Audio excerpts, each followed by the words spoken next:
அன்பான தேவ பிள்ளைகளே, ஆண்டவர் இயேசு கிறிஸ்துவின் இனிய நாமத்தில் உங்களுக்கு என்னுடைய அன்பின் வாழ்த்துக்கள். பிரியமான தேவ ஜனங்களே, வருடத்தின் கடைசியில் வந்திருக்கிற நாம் நம்முடைய ஆவிக்குரிய வாழ்க்கையை ஒன்று சீர்தூக்கி பார்ப்பது மிக அவசியமாக இருக்கிறது. லேவியராகமம் 20ஆம் அதிகாரம் 26ஆம் வசனத்தில் நாம் இப்படி வாசிக்கிறோம்: நீங்கள் என்னுடையவர்களாயிருக்கும்படிக்கு உங்களை மற்ற ஜனங்களை விட்டு பிரித்தெடுத்தேன். தெய்வ பிள்ளைகளே, நீங்களும் நானும் பிரித்தெடுக்கப்பட்டவர்கள் என்பதை ஒருபோதும் மறந்துவிடக்கூடாது.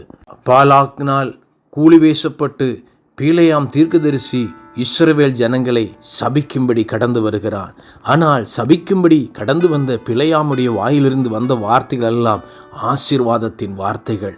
அந்த ஜனங்கள் ஜாதிகளோடே கலவாமல் தனியே வாசமாயிருப்பார்கள்.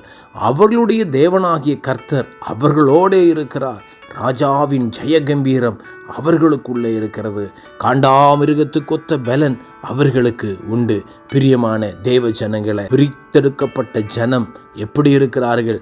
அவர்கள் தனியே வாசமாயிருக்கிறார்கள். மற்ற ஜாதிகளோடு கூட களவாதபடி தங்கள் பரிசுத்தத்தை அவர்கள் காத்து கொள்ளுகிற ஜனமாயிருக்கிறார்கள்.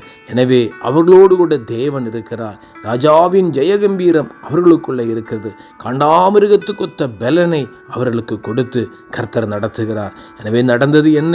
அங்கே இப்படி சொல்லுகிறது வேதம்: யாக்கோபுக்கு விரோதமான மந்திரவாதம் இல்லை, இஸ்ரவேலுக்கு விரோதமான குறி சொல்லுதலும் இல்லை. கர்த்தர் இன்னின்னதை செய்தார் என்று யாக்கோபை குறித்தும் இஸ்ரவேலை குறித்தும் இன்னும் கொஞ்ச காலத்தில் சொல்லப்படும். அன்பான தேவ பிள்ளைகளே, பிரித்தெடுக்கப்பட்ட அனுபவத்தோடு கூட பரிசுத்தத்தோடு கூட நீங்கள் வாழ நீங்கள் உங்களை சமர்ப்பிப்பீர்கள் என்றால் உங்களுக்காக இன்னினதை செய்தார் என்று நீங்கள் சொல்லத்தக்கதாக கர்த்தர் உங்கள் வாழ்க்கையில் இந்த வருடத்தின் கடைசியில் இருக்கிற உங்களுடைய நாட்களில் நீங்கள் அதை காண கர்த்தர் கிருபை செய்வார். விசுவாசித்திடுங்கள்.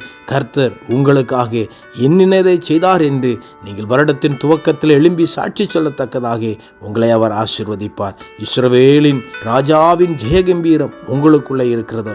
இஸ்ரவேலின் தேவன், யாக்கோபின் தேவன், ஈசாக்கின் தேவன், ஆபிரகாமின் தேவன் உங்களோடு கூட இருக்கிறார். கர்த்தர் உங்களை ஆசீர்வதிப்பார். காண்டாமிருகத்துக்கொத்த பலன் உங்களுக்கு அவர் தருவார். God bless you.